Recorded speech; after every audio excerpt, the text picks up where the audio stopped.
كلاسيرا متعة التعلم الذكي. Chers collègues, Monsieur Abdou Deira, le responsable du projet e-learning au ministère de l'Éducation, Madame Emna Labidi, l'experte Classira, chers collègues, les enseignants et les formateurs qui ont été sélectionnés par le ministère de l'Éducation à l'Union des Comores pour faire partie de l'équipe qui va assurer la formation des élèves et des étudiants à ce projet. Donc, je voudrais vous souhaiter la bienvenue dans cette formation. Je suis professeur Mohamed Jemni, je suis le directeur des technologies de l'information et de la communication à l'ALEXO, l'organisation arabe pour l'éducation, sciences et culture qui fait partie de la Ligue arabe. Nous sommes ici donc pour un projet de coopération entre l'ALEXO, entre Classira, entre l'Organisation internationale Millennium et le ministère de l'Éducation à l'Union des Comores pour initier ce projet stratégique, ce projet historique. Pour la première fois donc, dans l'Union des Comores, on lance ce projet et on est en train d'initier ce nouveau mode d'enseignement qui est l'enseignement en ligne. Vous êtes les acteurs principaux de ce projet, vous êtes les piliers de succès de ce projet. On compte beaucoup sur vous parce que vous allez assumer le rôle d'enseignant, le rôle de formateur, le rôle de tuteur de ce projet historique et stratégique qui va se passer pour la première fois à l'Union des Comores. Donc, je vous félicite d'avoir été sélectionné par votre ministère pour jouer ce rôle. Et sans tarder encore, donc je cède la parole immédiatement à Madame Emna Labidi pour commencer cette formation. Aujourd'hui, en fait, c'est la troisième formation, c'est la troisième journée, puisque nous avons divisé les enseignants en trois groupes, un groupe pour chaque île. Et aujourd'hui, c'est le troisième groupe, bien sûr, après avoir assuré une formation pour les administrateurs et les techniciens des systèmes, plateformes et pour tous les aspects techniques. Voilà, Madame Emna, je vous cède la parole. Fadal, la parole est à vous. Merci beaucoup, Monsieur Mohamed. Bismillahirrahmanirrahim. Bonjour tout le monde. Merci d'être présent aujourd'hui pour contribuer à cette transformation digitale de l'apprentissage en ligne, où nous pouvons dire aussi de cette transformation, cette étape très importante de transformation digitale de l'apprentissage. Merci pour votre enthousiasme et motivation. Je suis Emna Labidi, une e-learning consultante chez Classera et je suis à la base une enseignante comme vous. Donc, je vous remercie énormément pour votre présence. Et je démarre notre formation avec la présentation de l'initiative Learning Never Stops de Classera. L'apprentissage ne s'arrête jamais.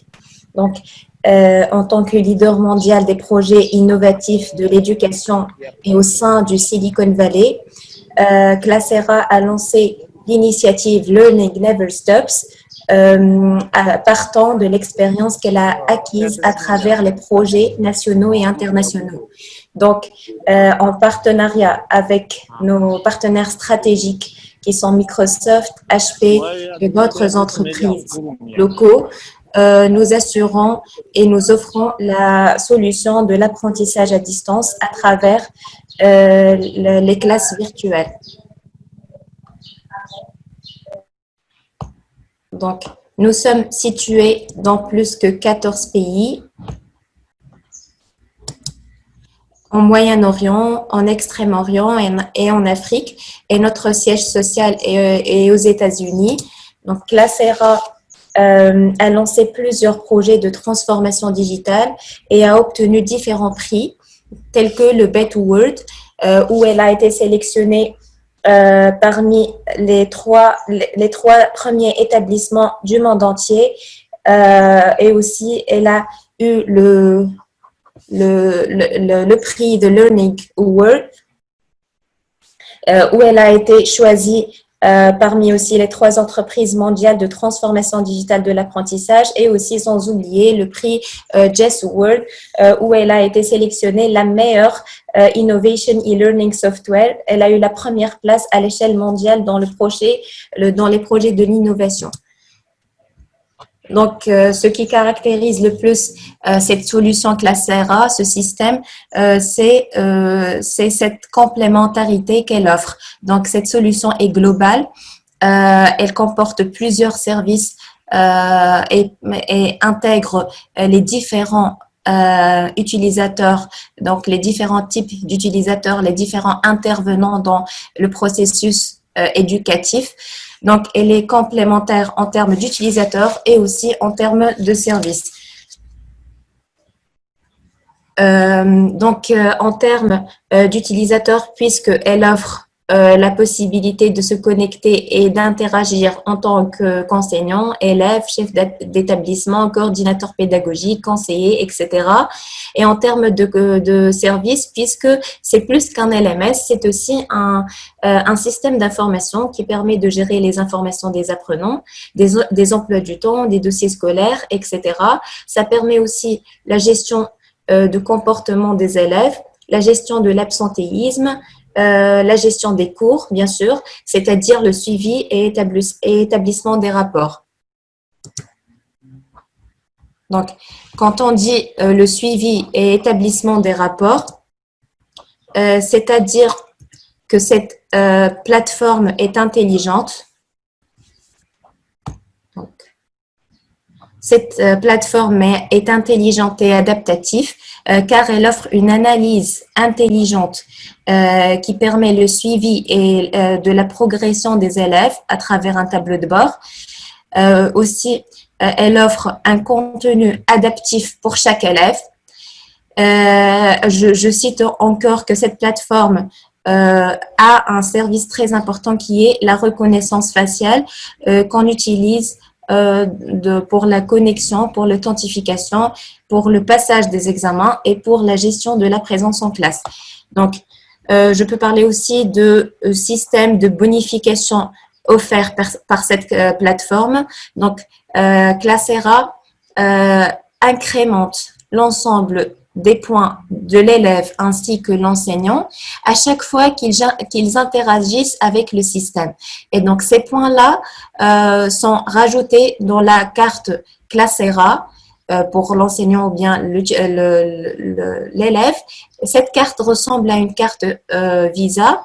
Donc, après, ces utilisateurs-là pourront profiter de réductions sur différents produits auprès des partenaires de succès de Classera. Donc, ils pourront aller chez différentes entreprises où ils pourront acheter, par exemple, des produits avec des remises et tout avec cette carte Classera. Donc, en plus, il y a une banque de questions très riche dans Classera. Donc, ça permet aux utilisateurs d'être toujours connectés à la plateforme à travers cette banque de questions qui comporte plus de 2 millions de ressources pédagogiques ainsi que 10 millions de questions partagées entre les enseignants et dont ils pourront en profiter. Donc, ça permet, ça aide beaucoup l'enseignant pour la création de son contenu et de ses devoirs à faire et des examens. Donc, je dois encore citer l'option qui est la discussion instantanée dans la plateforme, les forums de discussion et aussi les classes virtuelles. Donc, les classes virtuelles offrent la possibilité de mener un apprentissage synchrone en même temps, en temps réel, dans la plateforme, à travers l'outil Microsoft Teams ou bien YZQ. Donc, il existe l'application mobile de Classera. Donc, nous allons voir que nous allons utiliser aujourd'hui le navigateur pour nous connecter à la plateforme. Mais à part le navigateur, il existe l'application mobile sur Google Play ou App Store avec le nom personnalisé de l'établissement. Donc, en cherchant dans Apple Store ou bien Google Store, nous allons écrire plus tard le nom de l'établissement et non pas le nom de la plateforme ou de la société. J'ai une question sur si je peux enregistrer la formation. Donc, elle est en cours d'enregistrement et vous aurez l'enregistrement juste après cette session. Si vous pouvez l'enregistrer, bien sûr, vous pouvez, oui. Mais je pense que juste l'animateur aura la possibilité d'enregistrer. Donc,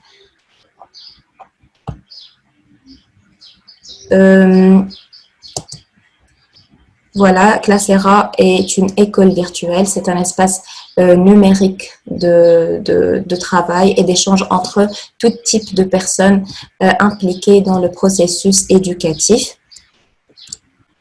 Donc, je parle encore de l'initiative One Nation qui a eu lieu en 2016 où il y a eu des temps difficiles où les élèves ne pouvaient pas aller à l'école grâce à cause de cette guerre qui a eu lieu en 2016 entre je ne sais pas qui, donc l'Arabie Saoudite et le Yémen, je pense.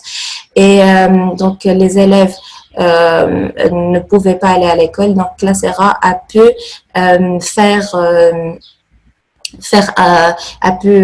servir 95 000 élèves qui ont pu poursuivre leur éducation grâce à cette plateforme Classera. Donc, le processus de mise en place de la plateforme prend de 3 à 7 jours et nous sommes là dans la 3e phase de mise en place qui est la phase de formation des utilisateurs. Donc, on a déjà collecté et préparé les données, on a créé les comptes et nous sommes en train de réaliser les formations. Donc, juste un petit aperçu sur les types de comptes qui existent dans la plateforme Classera. Donc, le compte administrateur système qui peut gérer les paramètres, gérer les comptes et tout. Donc, le compte enseignant, celui dont on va voir aujourd'hui et nous concentrer sur ce compte-là. Il y a le compte directeur, le compte conseiller, le conseiller pédagogique, le compte superviseur, c'est le superviseur des tâches qui suit les élèves, leur comportement et tout. Et le compte du parent aussi qui suit ses enfants. Donc, merci pour votre attention pour cette présentation. Je voudrais passer tout directement pour une petite démonstration sur le compte de l'élève. J'espère avoir toute votre attention maintenant. Je vérifie la partie conversation pour voir voilà, s'il y a des questions.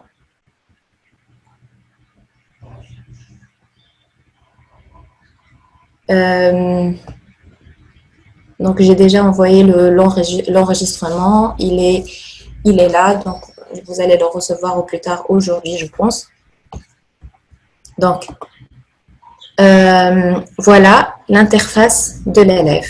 Donc, l'élève, dès qu'il se connecte à la plateforme Classera, il aura cette interface-là. Voilà. Donc, en haut de l'écran, il a ses informations personnelles. Il peut changer sa photo de profil, il peut changer ses informations, son mot de passe, etc. Donc, ici, il a son accueil. Il peut recevoir des notifications avant de passer ici. Donc, ici, il a les notifications. Donc, dès qu'un enseignant publie une ressource, l'élève va recevoir une notification. Ici, il peut recevoir les emails provenant de ses camarades, ses enseignants, son administration, etc. Donc ici, il a l'heure et la date. Et ici, il peut cacher ou montrer ce menu qui existe à gauche. Donc, le menu comporte l'accueil, les cours, donc afficher tous les cours ou bien le cours d'arabe, biologie, informatique, anglais, etc. Donc voilà, ce sont des raccourcis à gauche, mais nous allons voir comment l'élève va accéder aux différentes ressources à travers cette page d'accueil. Donc, ici, il a ses devoirs en ligne. Là, il a 2 nouveaux devoirs en ligne qui n'a pas encore ouvert. Donc, il pourra aller cliquer sur un des devoirs en ligne. Il va trouver des informations sur ce devoir-là. Donc, ça s'appelle Cell Structure Homework, sur 10 points, etc. Donc, il va commencer ce devoir en ligne et il va réaliser cet exercice-là qui est un seul et unique exercice. Donc, il va correspondre les bonnes réponses avec les bonnes options. Donc, ce sont des questions et ici sont des réponses. Il va correspondre, par exemple, première question avec la réponse C, deuxième question avec la réponse A, etc. Puis, il va valider. Donc, il va valider son devoir à faire. Et maintenant, son devoir est remis pour son enseignant. Donc, de même, il pourra réaliser un examen. Un examen, il va cliquer sur... Donc, ici, il a 6 nouveaux examens. Tout d'abord, revenons au devoir. Pour afficher donc tous les devoirs en ligne qu'il a reçus depuis ses enseignants, il doit cliquer sur « Afficher tout ». Mais sinon, cette notification est pour les nouveaux devoirs publiés qu'il n'a pas encore affichés. Donc, en cliquant sur « Afficher tout », il peut voir un tableau en bas de la page qui comporte tous les devoirs reçus de ses enseignants. Donc, ici, il y a un devoir manqué, il n'a pas pu finir et la date d'échéance est déjà arrivée. Ici, il y a un devoir qu'il n'a pas encore fait et que la date d'échéance n'est pas encore terminée. Donc, il pourra cliquer sur lancement. Ici, il ne pourra pas parce que c'est fini. Et ici, il peut voir la note ou bien recommencer. Je reviens encore vers la page d'accueil de l'élève et je vais passer à faire un petit exemple sur comment l'élève pourra réaliser un examen. Donc, voici les examens. Il a 6 nouveaux examens à faire. Donc, il va cliquer sur cet examen-là et on va découvrir ensemble les types de questions qu'il peut recevoir. Pourquoi est-ce que je... Donc là, je ne peux pas. Je vais commencer. Donc, pourquoi est-ce que je suis sur le compte de l'élève? Pour vous montrer le produit final de notre travail comme enseignant. Donc, nous, comme enseignants, on va préparer des devoirs, on va préparer des examens, on va préparer du support de cours. Et après, l'élève, il va trouver ça dans sa page d'accueil. Et c'est pour ça que je commence toujours avec le compte de l'élève pour voir tout d'abord le produit final de notre travail pour avoir une idée. Ensuite, donc, je reviens vers mes exemples. Pardon, Emna, pardon. Vous pouvez nous donner quelques secondes là? Ouais. Oui, bien sûr. Une rapide récap sur ce qu'on vient de faire. On est en train de voir l'interface de l'élève, comment il va recevoir les différentes ressources pédagogiques et les devoirs, le travail à faire depuis ses enseignants. On a réalisé un petit exercice dans la rubrique devoirs en ligne.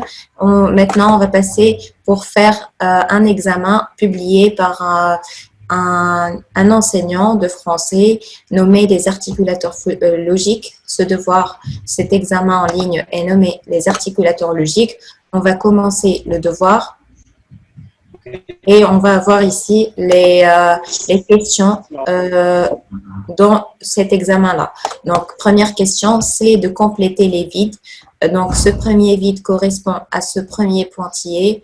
Deuxième vide correspond au deuxième pointillé. Donc, ici, pendant la création de cet exercice, l'enseignant a écrit ce paragraphe tel qu'il est avec les pointillés 1, 2, 3 et 4 et puis a défini les bonnes réponses et on verra après comment ça va être les étapes.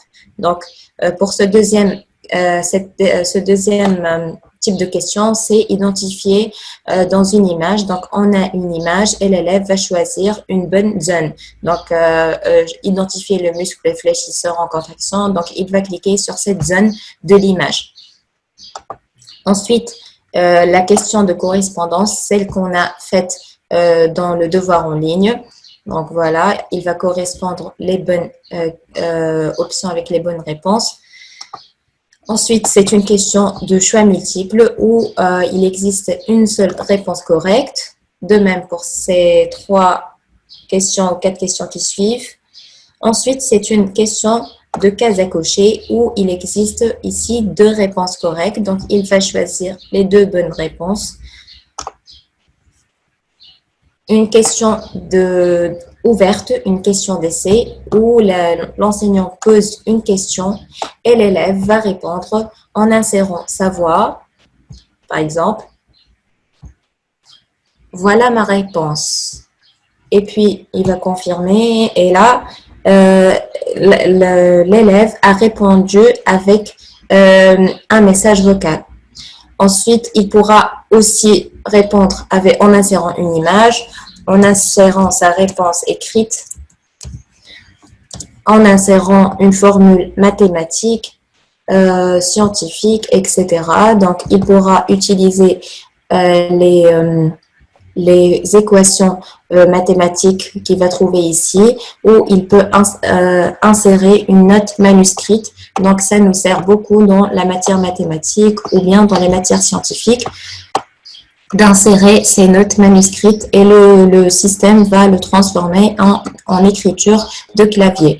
Donc, il va écrire par exemple racine carrée de 2 moins 7/3. Aussi, il pourra insérer des écritures scientifiques, donc la formule de l'eau. Et aussi, le système va tout comprendre et transformer en écriture de clavier. Donc, on peut transformer cette écriture en cliquant ici et OK. Donc, c'est très pratique voilà, pour les élèves ainsi que pour les étudiants. Dernière question, c'est une question de vrai ou faux. Donc, je vous rappelle que là, je suis en train de réaliser un examen comme élève. Donc, je suis dans le compte de l'élève en train de réaliser un examen en ligne. Donc, je vais soumettre à la fin mon examen. Ça m'indique que j'ai 8 questions sans réponse. Je vais cliquer sur « Valider ». Voilà, l'examen est remis pour la correction de mon enseignant. Et là, je viens de gagner des points parce que je viens d'interagir avec le système. Je viens de réaliser un examen. Et comme je viens de le dire dans la présentation de Classera, on a dit que dès que l'étudiant ou bien l'enseignant gagne des points, ces points-là vont s'incrémenter dans ma carte Classera qui ressemble à une carte Visa et je peux avec cette carte avoir des réductions auprès des entreprises, des boutiques, voilà, des différentes boutiques de produits, différents produits, cosmétiques, jeux, textiles. Je peux avoir des réductions avec mes points gagnés. Donc, ces points-là vont être transformés et je pourrai avoir des réductions. Donc, je viens de réaliser un examen. Je vais maintenant passer à voir un support de cours publié par mon enseignant d'anglais. Donc, je vais cliquer sur ce support de cours-là. Voilà le support de cours que mon enseignant a publié. Je peux cliquer, je peux le voir. Voilà. Je peux télécharger ce document-là. Je peux cliquer sur « Aimer ». Je peux cliquer sur « J'ai compris ». Voilà, j'aime, j'ai compris, je peux évaluer ce contenu, j'aime bien, par exemple. Je peux ajouter un commentaire avec un titre de remerciement. Pour mon commentaire, je vais écrire merci et je vais envoyer ce commentaire-là. Ensuite, je pourrai aussi ajouter une question si j'en ai une. Donc, si je veux poser une question, je peux écrire ma question ici et la poser pour être envoyée à mon enseignant.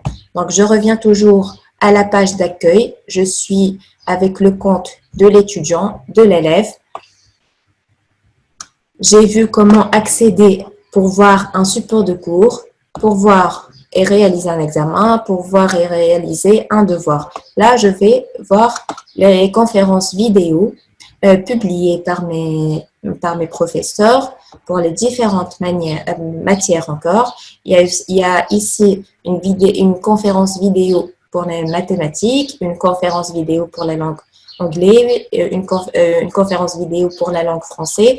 Donc, je vais ouvrir une et de la même manière, je peux voir cette conférence vidéo. Je peux cliquer sur « J'aime »,« J'ai compris », je peux évaluer, je peux mettre un commentaire ou je peux poser une question. Je reviens toujours vers la page d'accueil de mon compte et je descends encore en bas. J'ai aussi ici ce qu'on appelle les salles de discussion, c'est-à-dire les forums de discussion. Donc, je vais afficher un des forums des discussions, par exemple le forum de discussion portant sur les traditions de notre pays et je peux ici contribuer à cette discussion-là en ajoutant un message.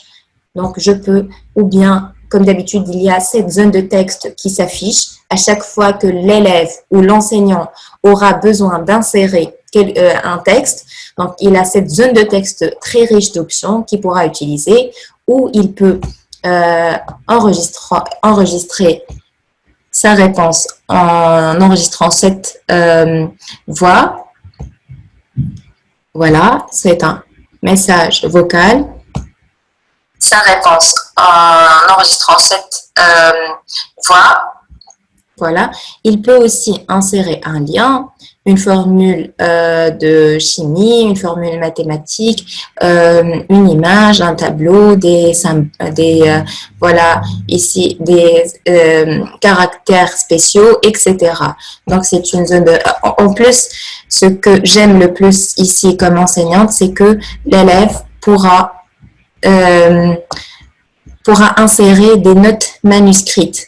Donc, il pourra écrire n'importe quoi ici, tout ce qu'il veut, il pourra écrire ici. Et le système va transformer cette écriture en écriture de clavier. Donc, je peux même la garder telle qu'elle est. Donc, je vais écrire H2O et je voudrais que ça soit inséré tel qu'elle est. Donc, je peux cliquer sur OK. Donc, et je vais cliquer sur OK encore une fois et mon enseignant pourra voir mon écriture.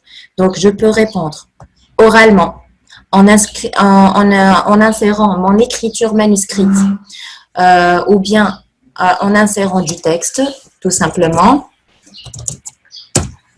etc., un tableau, etc. Et cette zone de texte existe partout dans Classera. Donc, je vais cliquer sur « Ajouter mon commentaire » et voilà, encore, j'ai gagné des points puisque je viens d'interagir avec un sujet de discussion. Je vous rappelle, je suis encore avec le compte de l'élève.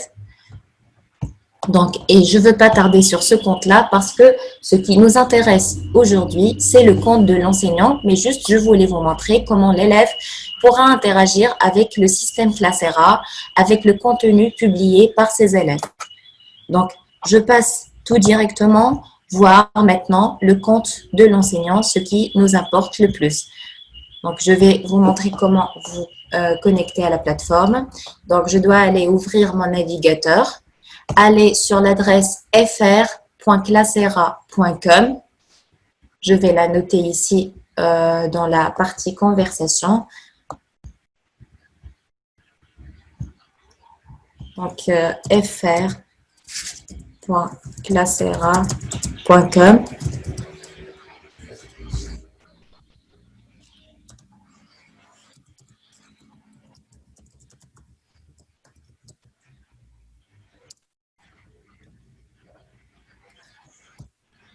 Ensuite, je dois changer la langue que je choisis. Donc, on va choisir maintenant la langue française. Et puis, je vais insérer mon identifiant et mot de passe. Pour votre cas, vos identifiants seront CO suivi, voilà, CO, suivi de votre numéro d'identité nationale et votre mot de passe sera votre numéro d'identité nationale tout court. Donc ici, c'est CO suivi directement de votre NIN et pour le mot de passe sera votre NIN. Donc, Pardon, Emna, oui. nous voulons prendre quelques minutes pour que chacun utilise son mot de passe et son identification pour être sûr qu'il n'y a pas quelqu'un ici qui a un problème. D'accord. Mais juste pour laisser et pour essayer d'apporter des ressources et tout, vous devez éviter d'essayer sur vos comptes officiels. Donc, je peux vous communiquer un compte dans lequel vous pouvez essayer. Voilà, ça sera mieux comme ça. Donc là, dans la partie conversation, je vais vous communiquer un identifiant et mot de passe pour l'essai. Ok, merci. Donc, ababa sainu, umwelewa zoe hamba. Donc, c'est-à-dire, amba mrati njihar mwaye yahe sofi. Donc, ili mrati jo jaha afanya interaction, saya mbuto ani yukawa ngardo dunia sonse pia global. C'est-à-dire, contagio toa, sonse pia ngardo njia. Walewa, ataye visa, c'est la jeri rilauze anamda fanya. Relewano. Donc, avai konti ambangwe ngitoba no harumaye. Ah oui, oui, na nambro te nous de faire pêcher bana.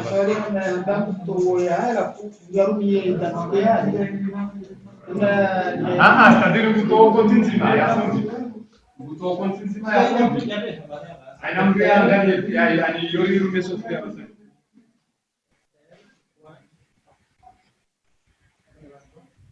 Donc, on va regarder les commentaires, on va regarder. Ora ka je jaja.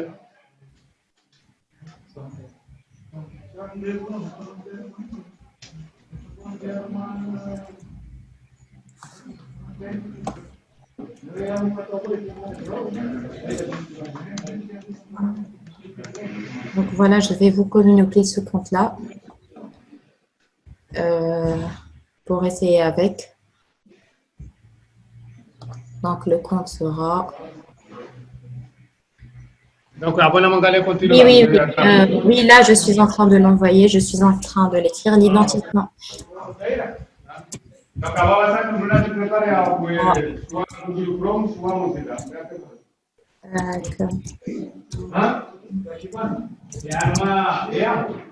ah, voilà, d'accord, on va déjà faire le plan.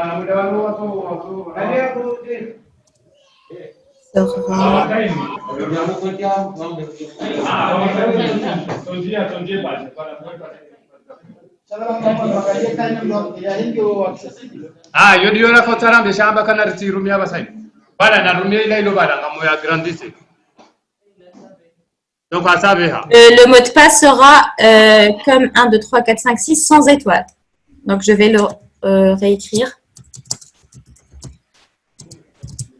Voilà, Deino. Donc, ou comme en majuscule, 19T, voilà, 19T 001. Voilà, triple 01.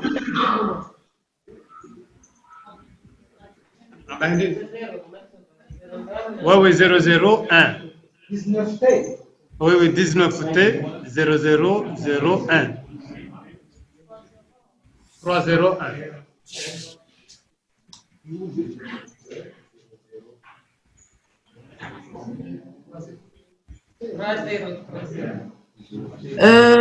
N'oubliez pas de choisir avant tout, avant d'insérer l'identifiant et le mot de passe, de choisir la langue. Avant d'insérer l'identifiant et le mot de passe, vous devez ici choisir la langue.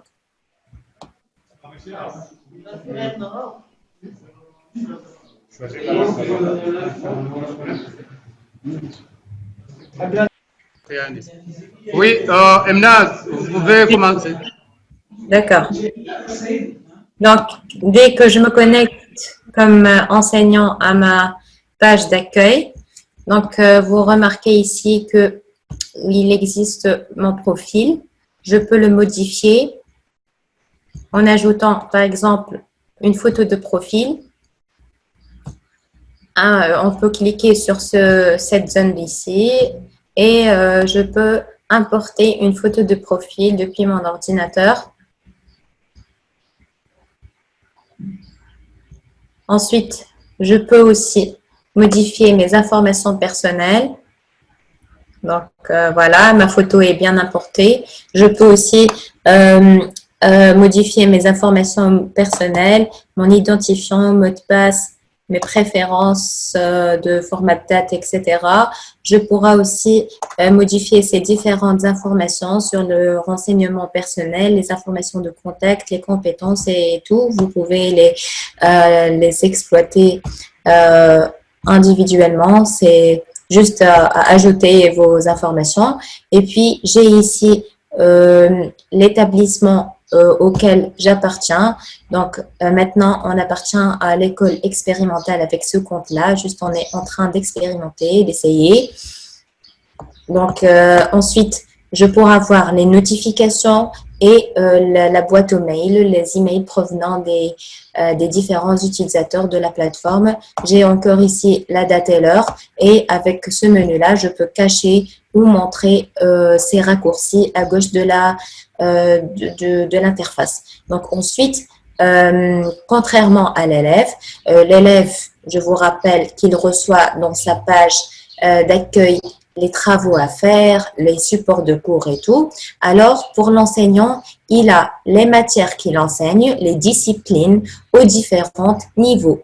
Par exemple, cet enseignant, Ahmed Ben Mohamed, enseigne la discipline anglais pour la classe 5e année et enseigne la discipline français aussi pour la classe 5e année. Donc, en mettant son curseur sur l'une des cours, donc ça s'appelle des cours, le cours d'anglais pour 5e année et le cours de français pour la 5e année. Donc, en mettant le curseur ici, il a, pour commencer, 3 actions qu'il pourra effectuer. Ou bien gérer le contenu, gérer la séance, ou alors gérer les notes.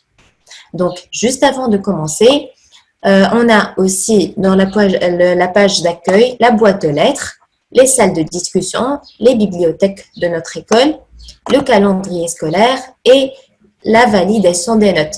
C'est-à-dire quoi la validation des notes? C'est-à-dire les travaux rendus par mes élèves que je dois revoir et corriger. Donc tout à l'heure, on vient d'effectuer avec le compte de l'élève un examen de français sur les articulateurs logiques.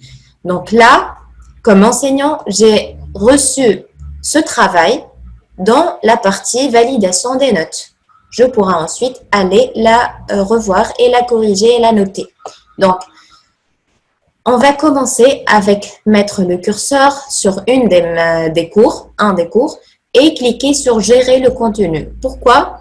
Parce que nous allons voir comment ajouter une préparation d'une leçon ou bien d'un thème ici ou bien un module. Donc, nous allons ajouter une préparation, c'est-à-dire un plan de cours, un plan de la leçon. Je ne sais pas comment vous la nommez. Donc, ces terminologies, ce vocabulaire diffère bien sûr d'un pays à un autre. Donc, mais juste pour ajouter une préparation, on doit cliquer sur « Ajouter un journal ». Puis, ici, nous allons mettre le titre. Ça sera notre leçon ou notre module, les articulateurs logiques. Puisque là, je suis dans la matière français, je vais préparer une leçon de français. Donc, ça porte sur les articulateurs logiques. Donc, c'est pour français niveau 5. Dans action et évaluation, je vais mettre mon plan et c'est un champ qui n'est pas obligatoire. Donc, vous pouvez le remplir et ce champ-là va être vu par le conseiller pédagogique ou par le directeur de l'école. Donc, le conseiller pédagogique et le directeur ont l'autorisation de voir vos actions et évaluations sur les préparations. Donc, dans ce champ-là, je peux écrire les commentaires dédiés aux élèves et aux parents. Ensuite, je dois mettre la date de publication de cette préparation. Ça sera pour aujourd'hui, par exemple. Finalement, je dois choisir pour quel niveau et pour quel cours je veux publier cette préparation. Donc, ça va être pour le cours de français 5e année A. puisque je vous rappelle que j'étais dans la page d'accueil. Donc, pourquoi est-ce que ça m'affiche que ce cours-là, cette classe-là? Pourquoi? Parce que on était dans la page d'accueil et on a mis le curseur sur le cours de français 5e année. Donc, automatiquement, ça va m'afficher mes classes de 5e année. Pour cet enseignant, il enseigne une seule classe de 5e année qui s'appelle la 5e année A. Donc là, je vais revenir à la gestion de cours. Je viens d'ajouter une préparation nommée les articulateurs logiques. Je viens d'ajouter, disons, un module ou bien une leçon. Donc, avec ce titre-là. J'ai pas mis d'action et d'évaluation, c'est-à-dire c'est la partie des objectifs et des actions et tout ça. Donc, et j'ai pas mis de commentaires pour les étudiants.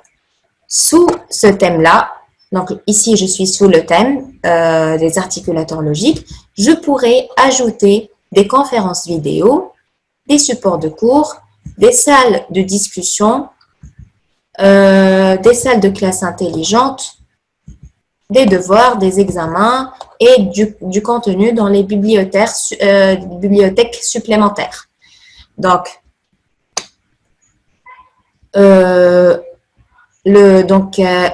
comme enseignant, bien sûr, mon devoir est de mettre du contenu pédagogique dans Classera pour mes élèves. Et ce contenu pédagogique est divisé en conférences vidéo, support de cours, c'est-à-dire tout type de documents, PDF, PowerPoint, Word, etc. Et finalement, des ressources dans la bibliothèque supplémentaire qui sont des ressources de type lien, par exemple, jeux, etc. Donc, des programmes, des audios et tout ça, nous allons voir que de la même manière, on pourra ajouter du contenu pédagogique. Donc, première chose à faire, je vais ajouter une conférence vidéo.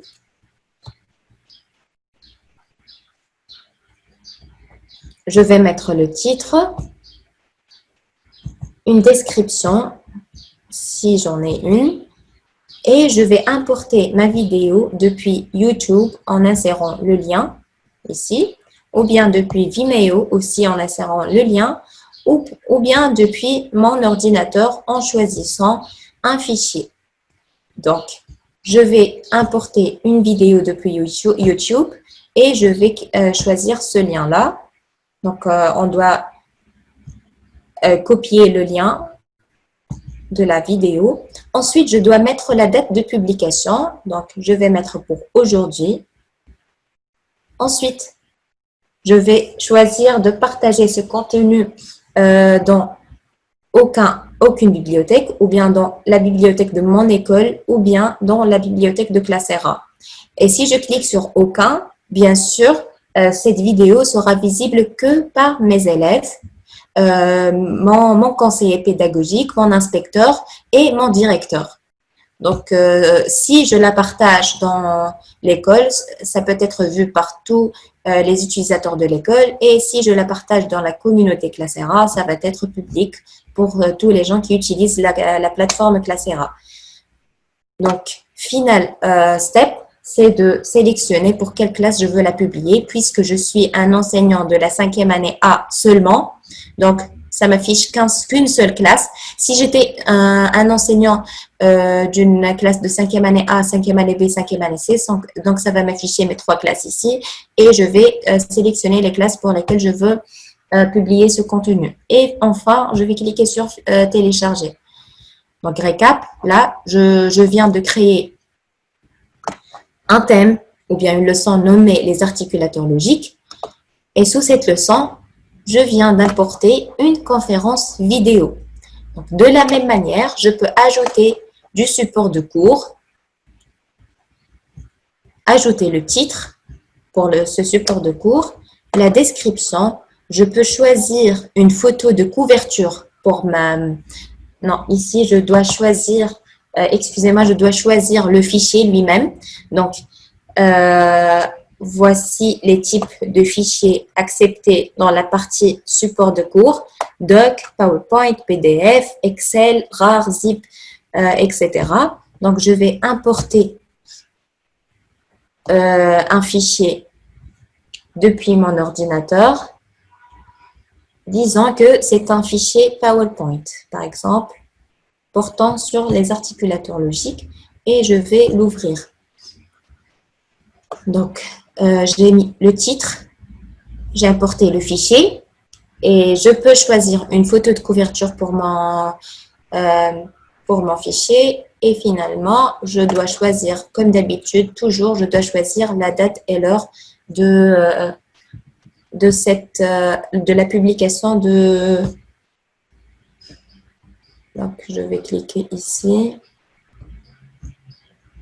sur le mois de juin, la date pour le 4 par exemple, à 2h PM, par exemple. Donc, ici, j'ai une remarque, j'ai une note. Certaines écoles, certains établissements obligent ou bien il y a un règlement intérieur où les enseignants doivent préciser une date de publication qui est supérieure ou égale à une semaine. Par exemple, aujourd'hui, le 4, je suis en train de préparer mes ressources. Je dois les publier pour après une semaine, le 11 minimum. Pourquoi? Pour que ces ressources-là soient revues, vues et suivies par nos conseillers pédagogiques et nos inspecteurs. Donc, ça doit être revu avant d'être publié aux élèves. Et donc, finalement, je vais choisir pour quelle classe et cliquer sur télécharger.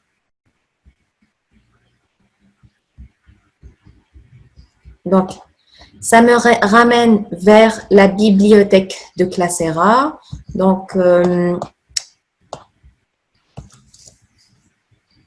voilà, je reviens vers la page d'accueil et je voulais vous montrer la bibliothèque de Classera. Puisque, comme je viens de montrer, comme enseignant, je peux importer mes ressources dans la bibliothèque de l'école ou alors dans la bibliothèque de Classera. Donc voilà la bibliothèque publique de Classera. Je peux aller voir tous les fichiers dans cette bibliothèque. Comme je l'ai dit, ça comporte plus de 2 millions de ressources pédagogiques dont je pourrai utiliser et en profiter. Donc, voici cette bibliothèque de ressources. Il y a des vidéos, des fichiers, des documents, etc. Pour les différentes matières et tout. Donc, je peux effectuer des recherches par rapport au titre, à l'enseignant, à l'école, au cours, au niveau, etc. Et dès que je trouve un fichier que je veux utiliser, je peux mettre mon curseur dessus et je peux le partager. Donc, en cliquant sur « Partager », voici ce que j'obtiens, pour quel cours je veux le publier, puisque je suis un enseignant d'anglais et de français pour la classe 5e année. Donc, je peux choisir le cours, disons pour la français 5e année ou bien pour l'anglais, et changer le titre si je veux, et puis mettre la date de publication et cliquer sur « Partager ». Donc, ce document sera partagé pour mes élèves de 5e année pour la séance anglais et pour cette date-là. Je reviens toujours faire la page d'accueil et je vous rappelle que la bibliothèque de Classera, nous pouvons la trouver ici à gauche dans la partie Public Library, c'est-à-dire la bibliothèque publique. Dans tout. Et si on clique par exemple sur les fichiers, nous pouvons trouver les fichiers qu'on a importés pour les différents cours, pour les différentes classes dans un tableau ici. Donc, on vient d'apporter ces cours-là, ces fichiers-là. Revenons à notre page d'accueil. De nouveau, je vais mettre le curseur sur ce cours-là et cliquer sur « Gérer le contenu ». Donc, on vient d'apporter une conférence vidéo. Donc là, je ne trouve pas la conférence vidéo et le support de cours que je viens d'ajouter. Qui peut me dire pourquoi? Pourquoi est-ce que je suis allée dans la partie gestion de cours et que j'arrive pas à trouver mes conférences vidéo et mes supports de cours que je viens d'ajouter. Donc, qui peut remarquer pourquoi est-ce qu'ils ne sont pas là? Les supports qu'on vient d'ajouter, les ressources qu'on vient d'ajouter. Quelqu'un pourra savoir pourquoi? Alors, vous m'entendez? Vous êtes là? Oui. Donc, juste... Oui, je vous entends? Parce qu'il y a zéro. Oui, il y a 0 fichier, mais là, je viens d'importer des fichiers. Donc, normalement, je dois trouver ici un total de 1 et ici un total de 1. Et donc, je vous réponds, pourquoi on ne trouve pas les fichiers ici? Parce que nous sommes dans la partie générale non classée, alors que tout à l'heure, on vient d'ajouter les supports dans cette partie-là qui est les articulateurs logiques qu'on a créés. Donc, on a créé ce thème-là en cliquant sur ce bouton et donc les thèmes se rajoutent à cette partie ici. Donc, soit je publie quelque chose qui est général, non classé, qui n'est pas sous un module, ou bien je crée un module et je mets ces ressources-là sous ce module. Donc, on vient d'ajouter des ressources sous le module des articulateurs logiques. Et donc, voilà, lorsque j'ai cliqué sur les articulateurs logiques, j'ai ici les ressources que je viens d'ajouter, conférences vidéo et support de cours. Donc, on a vu les bibliothèques numériques. On a vu la bibliothèque publique, excusez-moi. Et là, on va voir les 10 différentes bibliothèques supplémentaires que je peux utiliser pour enrichir mon contenu. Donc, en cliquant sur plus, j'ai ici la bibliothèque de liens. Donc, en cliquant sur ajouter web page, une page web, donc j'écris le titre, je mets le lien puisque c'est une bibliothèque de liens. Par exemple, je veux communiquer ce lien pour mes élèves qu'ils entrent à ce site-là et comment ça travaille. C'est un lien d'un site éducatif. Je dois mettre la date de publication, journal de classe, c'est-à-dire sous quel thème je veux le publier. Je vais le publier sur les articulateurs logiques. Le niveau de partage, je veux le publier au niveau de la communauté Classera. Et voilà, je dois choisir pour quelle classe et cliquer sur télécharger. Donc là, il y a 10 bibliothèques supplémentaires qui sont les bibliothèques de liens, de pages web. Donc, je reviens en bas de l'écran. Pour les bibliothèques supplémentaires, il y a la bibliothèque de liens, la bibliothèque de programmes, de jeux. Bien sûr, il y a les jeux éducatifs que je peux utiliser avec mes élèves et c'est très motivant pour eux. Donc, je peux ajouter les bibliothèques de programmes. Par exemple, si j'ai un programme que je veux mes élèves qu'ils téléchargent et ils l'utilisent, par exemple GeoGebra ou alors les programmes pour la matière informatique, les programmes de programmation et tout. Donc, j'utilise la bibliothèque des programmes. Il y a aussi la bibliothèque des audios, des fichiers MP3. Il y a aussi la bibliothèque des flashs, donc des leçons interactives. Il y a aussi la bibliothèque Scrum, bibliothèque de documents, etc., la bibliothèque de vidéos, etc. Donc, voici les types de ressources pédagogiques qu'on peut ajouter. On a dit il y a les conférences vidéo, les supports de cours pour tout ce qui est documents et les 10 bibliothèques supplémentaires. Donc, passons maintenant à autre chose qu'on peut faire sur la plateforme, c'est qu'on peut publier des salles de discussion, des sujets de discussion. Donc, on peut ajouter un sujet. Donc, sur les traditions de notre pays, par exemple, on peut mettre le sujet. mettre des instructions, et c'est pas obligatoire, donc il y a juste les champs avec une étoile rouge qui sont des champs obligatoires, et cliquer sur prochain. Donc, en cliquant sur prochain, ça nous donne la possibilité de choisir toute la classe ou alors quelques élèves de la classe pour lesquels je veux publier ce sujet de discussion. Donc, je vais publier pour toute la classe et cliquer sur créer une salle de classe de discussion. Donc là, la salle de classe de discussion est publiée pour mes élèves et puis les élèves pourront y interagir avec, en mettant leurs réponses, leurs avis et tout. Donc, pour les salles de classe intelligentes, ce sont les salles de classe virtuelles qui permettent l'apprentissage synchrone en même temps, en temps réel, tel que l'outil Zoom qu'on est en train d'utiliser maintenant. Mais dans la plateforme Classera, on a la possibilité d'en créer des salles virtuelles avec l'outil Microsoft Teams, que vous connaissez certainement et avec l'outil WazyQ. Donc, nous allons tout à l'heure effectuer une démonstration avec l'outil Microsoft Teams. Tout d'abord, nous allons voir comment créer des devoirs et des examens. Donc, la partie devoirs et examens se ressemblent beaucoup. Il y a les mêmes types de questions.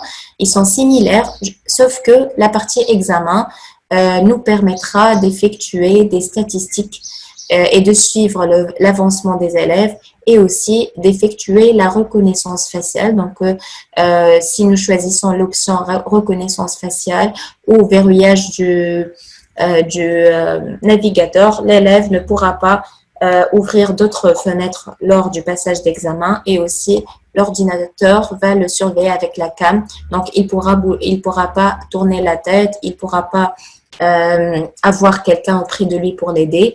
Donc, dès qu'il y a quelqu'un qui est avec lui, la page devient grisée, il pourra pas cliquer, etc.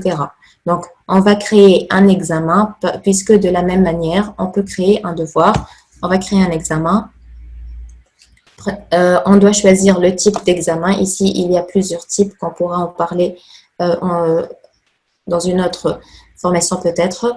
Là, je vais choisir l'examen classique. Il y a l'examen question par question qui affiche chaque question dans une page unique. Et pour passer à l'autre question, on doit cliquer sur suivant.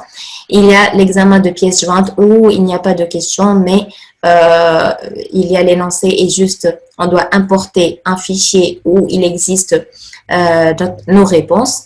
Il y a l'examen offline où les élèves passent hors ligne un examen et les notes seront attribuées ici et comment on génère un examen à partir de la banque de questions de Classera. Donc, on va choisir l'examen classique. On va sélectionner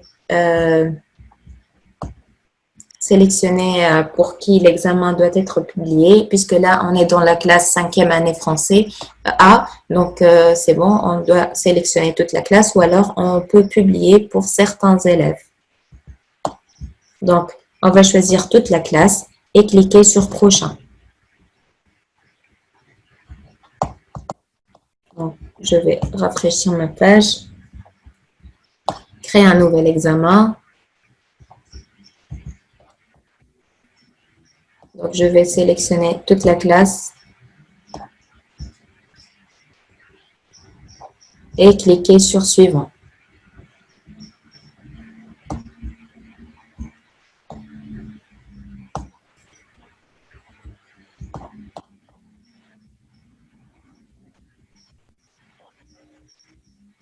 Je reviens ici, je vais cliquer sur créer un examen, nouvel examen.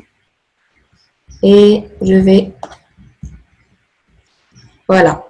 Donc, si j'ai un problème pareil et que ça bug, ça ne veut pas passer, donc on peut rafraîchir notre page ou alors on peut aller sur la page d'accueil et recommencer. Donc, je vais sélectionner pour la 5e année A, cliquer sur prochain et je vais mettre les informations de mon examen. Donc, je vais choisir un titre qui est un test. Je vais mettre la limite de la durée de l'examen, 60 minutes. La date de publication pour, par exemple, disons pour le 11, après une semaine. Choisir la date et l'heure. Et la date limite, par exemple, dans 2 semaines.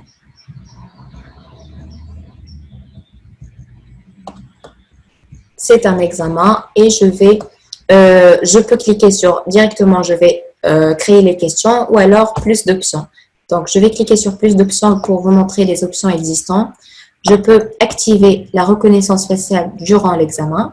Je peux afficher des conseils personnalisés pour chaque question si je veux. Je peux verrouiller le navigateur durant le passage de l'examen. Donc, l'élève ne pourra pas ouvrir d'autres fenêtres, ne pourra pas ouvrir ses fenêtres en bas de l'écran et tout dans la barre des tâches. Et aussi, dès qu'il, donc à l'aide de cette option, il ne pourra pas avoir de l'aide de quelqu'un qui est auprès de chez lui, auprès de lui, ou alors il ne peut pas tourner la tête pour voir des réponses ailleurs. Donc, je peux autoriser aussi plusieurs remises, 1, 2, 3. Ici, si j'écris 1, donc l'élève, dès qu'il remet son devoir, dès qu'il finit son devoir, il le remet, il ne pourra pas recommencer. Donc, si j'écris 2 fois, il pourra le faire 2 fois. Et si j'écris 0, c'est un nombre illimité. Donc, je peux cacher les bonnes réponses, afficher les bonnes réponses après la remise ou alors après la date limite. Donc, je vais passer aux questions.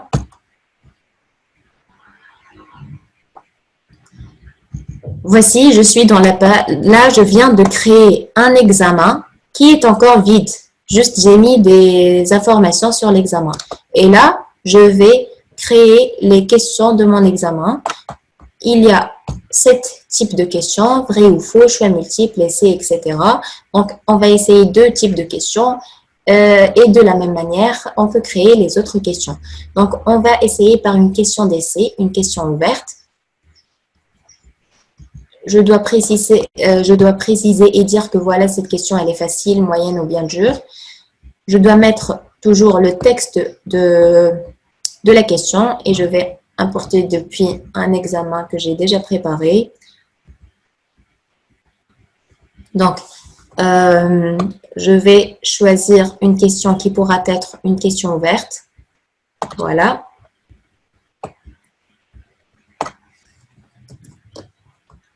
Et je vais la coller dans mon examen. Voilà, je demande une question à mes élèves. Je peux bien sûr changer le texte en l'agrandissant, en changeant le type de l'écriture, en changeant la couleur, en changeant la taille. Je peux agrandir et tout. Je peux mettre de gauche à droite, de droite à gauche, au milieu, etc. Je peux faire une liste. Je peux revenir en arrière et tout. Et donc aussi, je peux insérer une image avec ma question. Je peux insérer une image depuis mon ordinateur, choisir un fichier. Voilà. Par exemple, l'image de cette image, par exemple. Je dois l'envoyer au serveur et cliquer sur OK. Donc ici, dans mon énoncé, voilà, j'ai une image. De la même manière, je peux insérer un tableau. Par exemple, voilà un tableau. Je peux insérer un lien. Je peux insérer mon instruction oralement. Par exemple, je vais leur dire, je dois autoriser le micro et leur dire indiquer le type et la forme de cette phrase. Confirmer. Et là, les élèves vont recevoir cette instruction oralement. Indiquer le type et la forme de cette phrase. Voilà. Donc, c'est une zone de texte. C'est la même zone de texte d'ailleurs qui existe pour l'élève pour répondre aux questions d'essai aussi. Donc, je dois préciser la note sur laquelle va être cette question, sur 2 points par exemple. Donc voilà, ici je vous rappelle que les champs avec l'étoile rouge, ce sont des champs obligatoires. Donc on doit forcément mettre le texte de la question, mettre la note de la question et mettre la bonne réponse. Par exemple, la bonne réponse, je vais mettre juste la bonne réponse. Pourquoi est-ce qu'on doit mettre la bonne réponse? Parce qu'après, ça doit être corrigé automatiquement depuis le système. Donc, je peux aussi joindre un fichier avec la question. Je peux leur envoyer avec cette question-là un fichier, etc. Donc, finalement, je vais cliquer sur « Ajouter une question ». Donc là, je viens de créer une question ouverte, une question d'essai pour mes élèves. Voilà, en bas du tableau, en bas de la page, il y a un tableau comportant les exercices que j'ai ajoutés. Donc là, j'ai ajouté un exercice de type essai. Voilà l'énoncé, j'ai mis une image, j'ai mis un tableau et j'ai mis aussi un message vocal. Donc, de la même manière, je peux ajouter les autres questions. Par exemple, je vais ajouter cette question d'identifier dans une image où je vais aussi mettre le texte de la question. Je vais l'apporter depuis mon devoir déjà préparé. Donc, je vais leur demander d'identifier le muscle fléchisseur. J'ai collé ma question. Je vais mettre cette question sur 2 points aussi et je vais importer l'image sur laquelle ils vont choisir la bonne zone. Donc, l'image du muscle.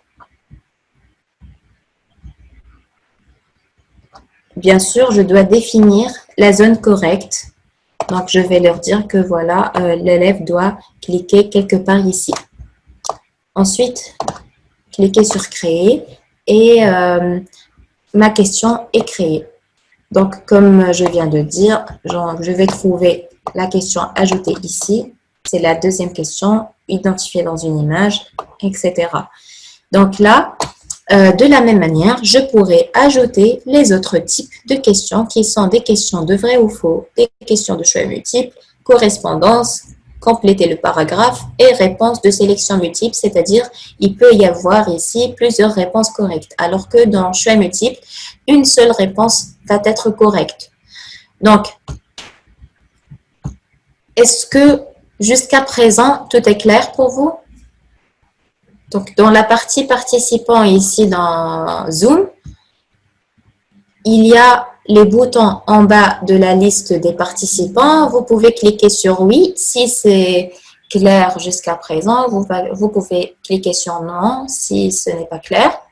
Vous pouvez cliquer sur « Ralentir » ou « Accélérer » si vous préférez que j'accélère un peu ou bien je ralentis un peu.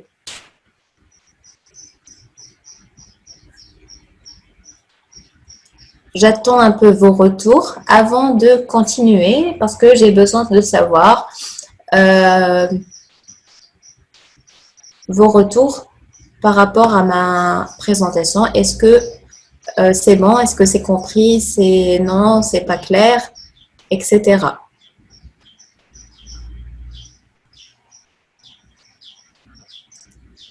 Donc, la dernière partie, c'était d'ajouter des questions.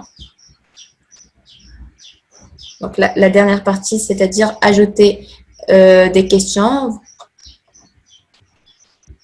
Laissez-moi voir un peu là. D'accord, je ralentis un peu. Donc là, je viens de créer un examen nommé test. Ensuite, je suis en train d'ajouter mes questions. Là, j'ai préparé mes questions dans un fichier Word. Donc, les questions peuvent être de compléter dans un paragraphe. La question de choix multiple, donc l'élève doit choisir une bonne réponse. Donc, ça peut être une question de réponse multiple. Donc, des questions, plusieurs choix, et l'élève devra choisir 2 ou 3 bonnes réponses, ou bien toutes les réponses sont justes. Alors, une autre question, c'est de leur proposer une image, et ça va beaucoup nous servir dans les matières scientifiques, la science physique et tout. Donc, on leur propose une image, une expérience, quelque chose, et on leur demande d'identifier quelque chose. Donc, ici, l'élève va identifier une zone correcte ici. Donc, aussi, il y a la question vrai ou faux. Donc, j'étais en train de vous montrer qu'on peut ajouter tous ces types de questions dans la plateforme Classera. Donc, j'ai ajouté une question d'essai. J'ai ajouté une question de correspondance, d'identifier dans une image. Et là, je vais ajouter une question de vrai ou faux pour que vous ayez encore une vue claire sur comment on ajoute une question. Et je vous rappelle que toutes les questions sont ajoutées de la même manière. Donc, à chaque fois, on nous demande de mettre le texte de la question. Donc, je vais importer le texte de la question vrai ou faux. Donc, après section de la racine ventrale, etc., c'est le texte de la question. Je vais le copier, puis le coller ici. Donc, et aussi, j'ai précisé que cette zone de texte, on peut modifier le type de l'écriture, la taille, la couleur du fond, etc. On peut importer avec le texte des images. On peut mettre des notes manuscrites, on peut insérer des liens, on peut mettre notre instruction oralement. Donc, on peut leur demander notre question oralement. Donc, après section de la racine ventrale et stimulation de son bout périphérique, on observe la contraction des muscles du membre innervé. Vrai ou faux? Donc, voici notre instruction orale. Et puis, je dois mettre sur combien de points je veux définir cette question. Ensuite, je dois toujours mettre la bonne réponse. Pour les autres questions, la bonne réponse était d'écrire manuellement la bonne réponse. Et là, je dois indiquer la bonne réponse. C'est vrai ou faux, puisque c'est une question de vrai ou faux. Donc, je vais dire que la bonne réponse est faux. Donc, et je vais finalement ajouter une question. Donc là, à chaque fois que j'ajoute une question, ça me ramène vers la page de la liste des questions. Donc, je peux ajouter encore des questions. Je peux voir en bas de la page des questions que je viens d'ajouter. Là, je viens d'ajouter une question de vrai ou faux. Voilà. Et j'ai aussi des actions que je peux effectuer. Je peux modifier la question, supprimer ou changer les paramètres de la question. Donc, voilà, je suis encore toujours sur la page des questions de mon examen nommé test. Donc, là, je vais vous montrer aussi comment importer des questions qui sont déjà définies dans la banque de questions de Classera qu'on a dit qu'elle comporte plus de 10 millions de questions partagées entre les enseignants que je peux utiliser. Donc, je vais cliquer sur « Ajouter des questions » et ça me permet d'effectuer des recherches sur des questions que je veux poser à mes élèves. Sans perdre du temps à créer des questions, je peux utiliser des questions déjà prêtes. Déjà, je peux importer des questions depuis mes anciens examens et devoirs. Par exemple, l'année dernière, j'ai créé un examen que je veux utiliser aussi cette année. Donc, je vais aller dans mes anciens examens et devoirs, choisir Voilà, par exemple, l'année dernière aussi, j'ai effectué un examen sur les articulateurs logiques. Donc, qu'est-ce que je vais faire? Je vais le sélectionner, qu'il soit comme ça, sélectionné, grisé. Descendre en bas de la page et je vais trouver les questions qu'il comporte. Voilà. Question, je relis par une flèche. Question de multiple choice question, la question à choix multiple.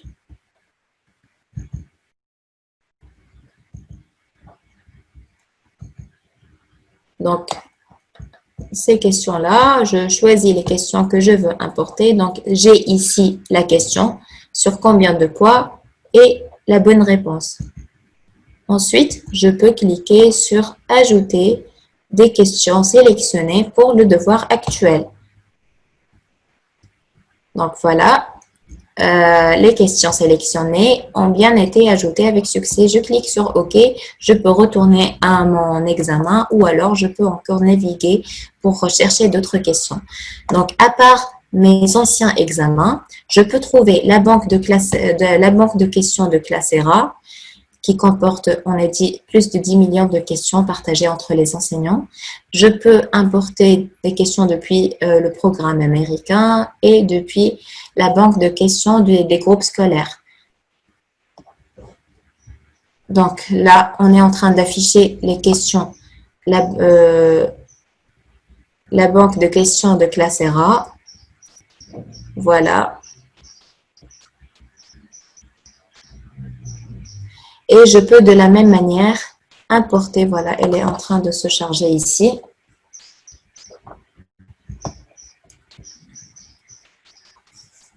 Donc, puisque c'est une banque très riche de questions, de ressources, donc il lui faut quelques secondes pour qu'elle soit affichée.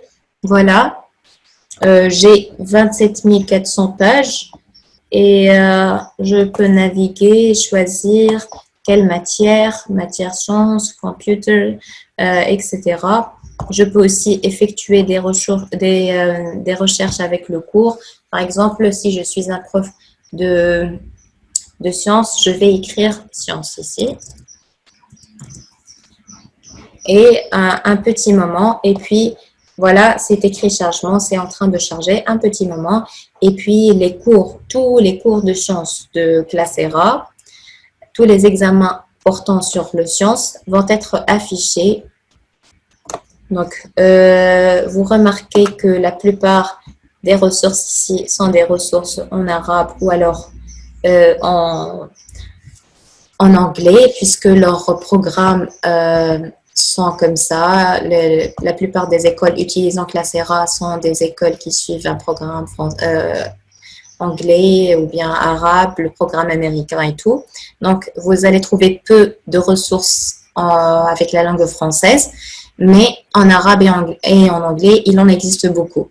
Alors maintenant, c'est nous, les francophones, qu'on va créer ensemble des ressources avec la langue française. Pour notre cas, pour notre pays, en Tunisie, et pour notre établissement, nous avons créé plusieurs ressources en français et vous aussi, vous allez contribuer sûrement pour voilà, être les premiers à enrichir cette banque avec vos ressources. Donc là, dès que j'ai ajouté des questions, dès que mon devoir est pris pour être publié aux élèves, j'ai l'option de publier maintenant.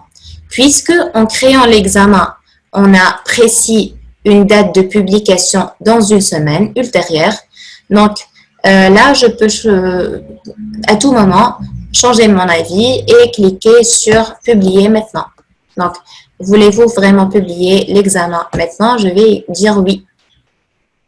Donc là, mon examen est publié à mes élèves. Je vais revenir et voir si c'est bon pour le compte de l'élève. Là, donc, je suis dans le compte de l'élève. Je vais rafraîchir la page et consulter mes examens.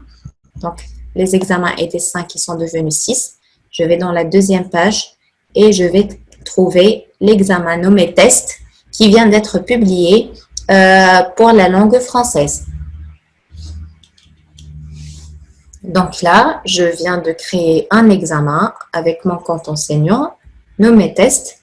Je vais revenir à la page d'accueil ou alors, voilà, je suis dans la page des examens.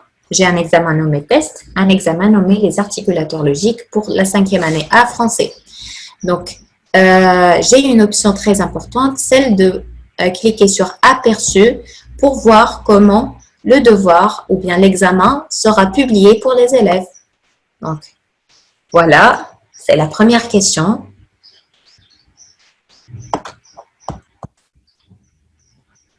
L'élève pourra cliquer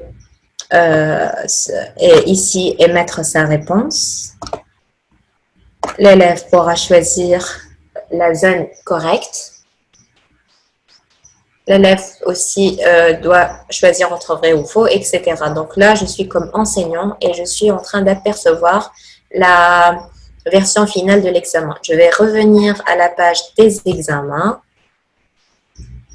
En bas de la page, pour cet examen, je peux cliquer sur aperçu, travaux rendus, liste des questions, voir les listes de questions que j'ai créées. Je peux modifier, supprimer. Ici, je peux effectuer une sorte de monitoring. Donc, je peux voir quand l'examen est lancé. Donc, je vais aller ici et vous montrer comment ça se passe. Tout d'abord, je vais voir la partie conversation. Est-ce que c'est possible après publication de revenir rectifier si jamais des erreurs il y a.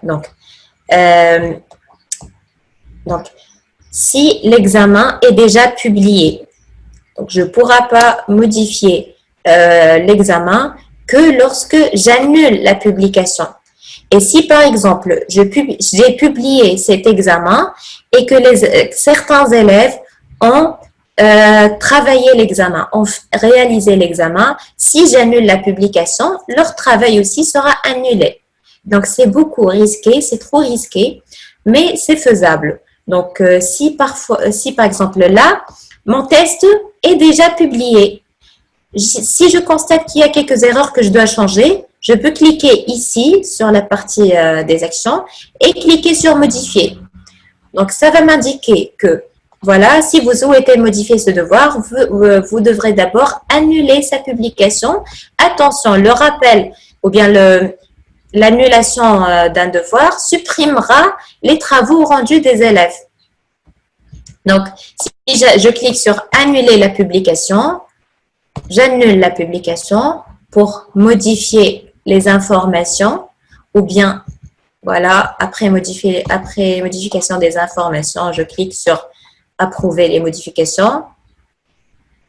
Je suis sur la liste des questions. Je peux aussi modifier les questions, voilà, en choisissant l'option modifier. Je peux supprimer et tout. Donc, et je peux cliquer encore une fois sur publier maintenant.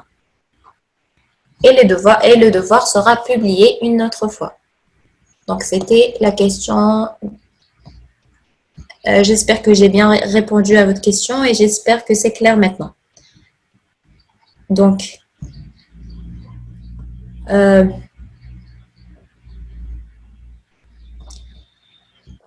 de rien. Donc, là, je reviens vers ma page d'accueil. Comme ça, vous ayez une vue claire.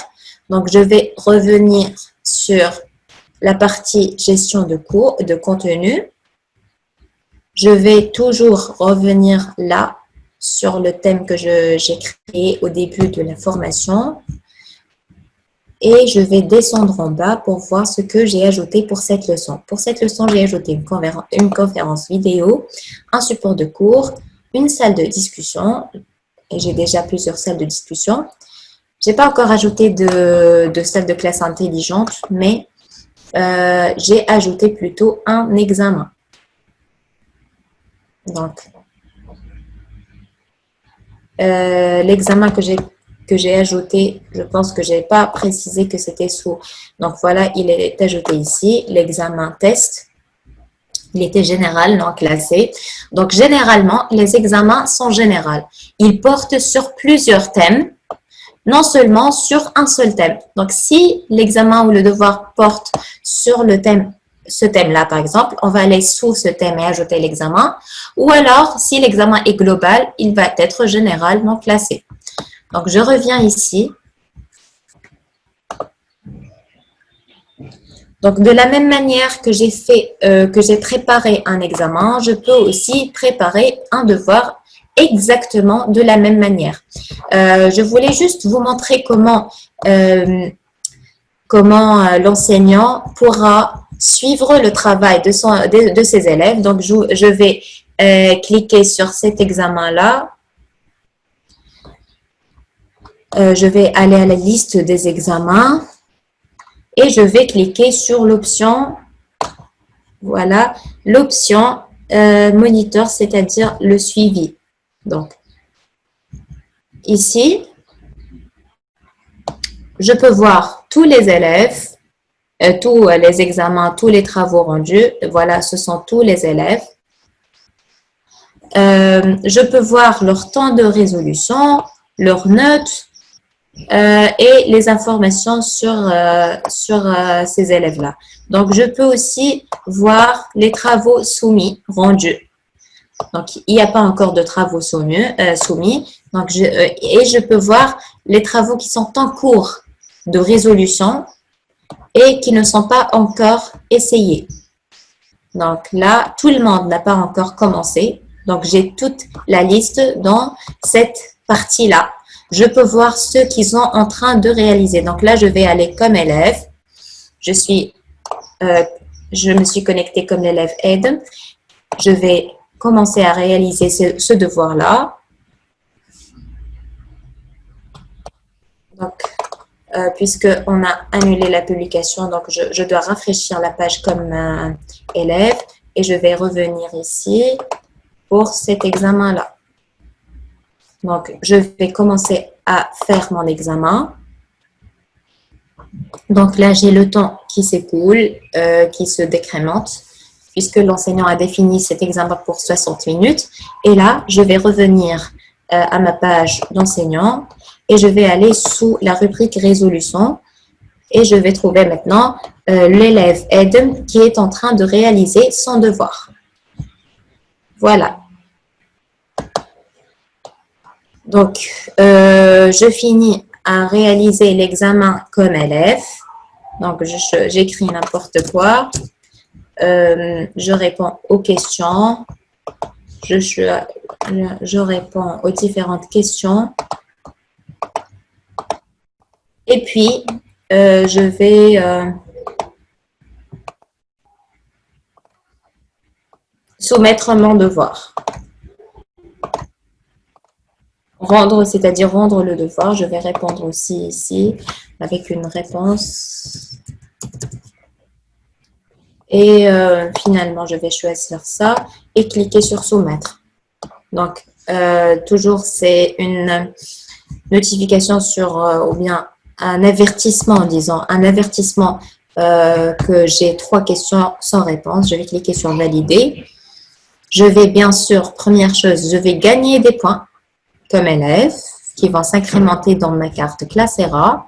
C'est très motivant, je vous assure, pour les élèves, même les étudiants et les grands élèves, et même pour les enseignants, ça les motive énormément.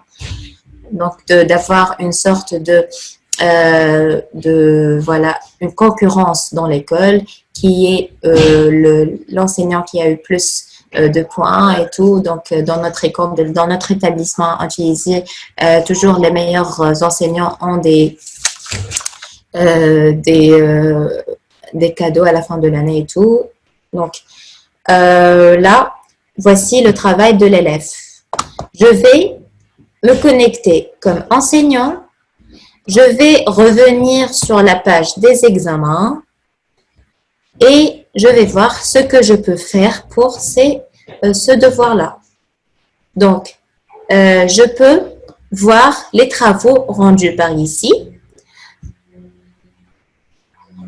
Et je peux voir que Eden, ça y est, il a rendu son travail, il a eu 8 et je peux encore voir et vérifier cette note. Pourquoi est-ce que je dois voir? Parce que c'est moi, comme enseignant, qui dois corriger les questions de type essai et de type complété dans un paragraphe. Donc, ce sont deux types de questions qui doivent être vues par l'enseignant. Par exemple, toutes ces questions sont corrigées automatiquement, sauf